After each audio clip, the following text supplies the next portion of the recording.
Assalamualaikum warahmatullahi wabarakatuh. Perkenalkan, nama saya Febi Saskia Putri dari Fakultas Pertanian Universitas Tadulako. Di sini saya akan menceritakan tentang aksi vandalisme yang terjadi di Kota Palu. Vandalisme adalah perbuatan yang merusak dan menghancurkan hasil karya seni dan barang berharga lainnya seperti keindahan alam, keindahan kota, dan lain sebagainya.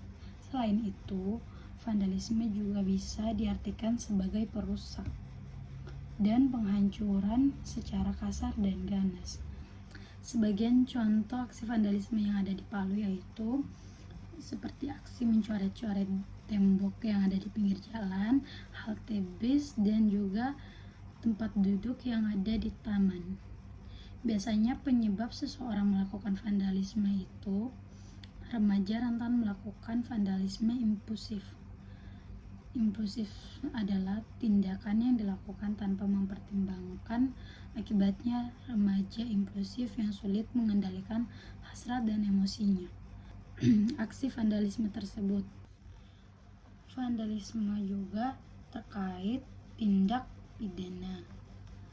Vandalisme termasuk tindakan ilegal, namun terkena pasal 406 ayat 1 KUHP yang menyatakan bahwa orang yang merusak properti orang lain dipidana penjara maksimal 2 tahun 8 bulan atau denda maksimal 4.500.000.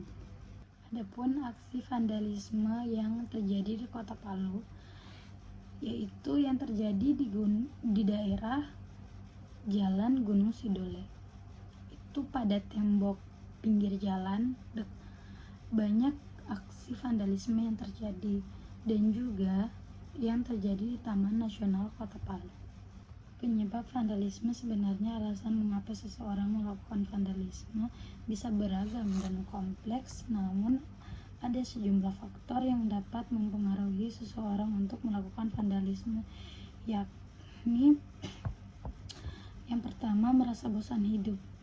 Penyebab vandalisme yang pertama karena mulai bosan hidup. Seseorang yang merasa bosan dan tidak memiliki kegiatan yang bermanfaat dapat melakukan vandalisme sebagai bentuk hiburan atau kegiatan yang mengisi waktu luang. Kedua, pengaruh lingkungan sosial. Faktor selanjutnya, karena dipengaruhi oleh lingkungan sosial, seseorang yang tumbuh dalam lingkungan sosial yang kurang baik, misalnya teman-teman yang melakukan tindakan vandalisme, dapat terpengaruh untuk melakukan hal yang sama. Yang ketiga, punya masalah kejiwaan. Beberapa orang yang memiliki masalah kejiwaan seperti gangguan jiwa, perilaku, atau masalah kesehatan mental lainnya dapat melakukan vandalisme sebagai cara untuk meredakan tekanan atau ketidaknyamanan yang mereka rasakan. Yang keempat, merasa tidak puas. Seseorang yang merasa tidak puas atas suatu hal biasanya akan meluapkan kekesalannya dengan melakukan vandalisme.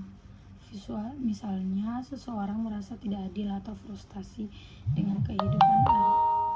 Akhirnya ia melampiaskan dengan melakukan tindakan vandalisme. Yang kelima, kondisi lingkungan. Faktor selanjutnya karena lingkungan sekitar yang tidak mendukung, seperti tempat yang kotor, berantakan, atau rusak.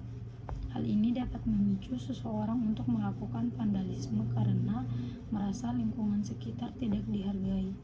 Keenam, berusaha mencari perhatian sejumlah orang. Dapat melakukan vandalisme sebagai cara untuk menarik perhatian. Yang ketujuh, tuntunan kelompok. Penyebab yang terakhir karena tuntutan kelompok, seseorang dapat merasa terpaksa melakukan vandalisme jika diperintahkan atau diminta oleh ketua kelompok atau teman-teman di dalam geng mereka. Kemudian, cara mengatasi vandalisme tersebut agar tidak terulang lagi yaitu dengan cara peningkatan pengawasan dan keamanan. Meningkatkan pengawasan dan keamanan di area-area publik yang rawan vandalisme seperti taman umum, bangunan, atau fasilitas publik dapat membantu mencegah tindakan vandalisme tersebut. Yang kedua, melakukan sosialisasi. Rutin memberikan pendidikan dan sosialisasi kepada masyarakat tentang dampak negatif vandalisme, serta bagaimana cara menghargai lingkungan dan properti publik sehingga dapat membantu mencegah tindakan vandalisme. Yang ketiga, membersihkan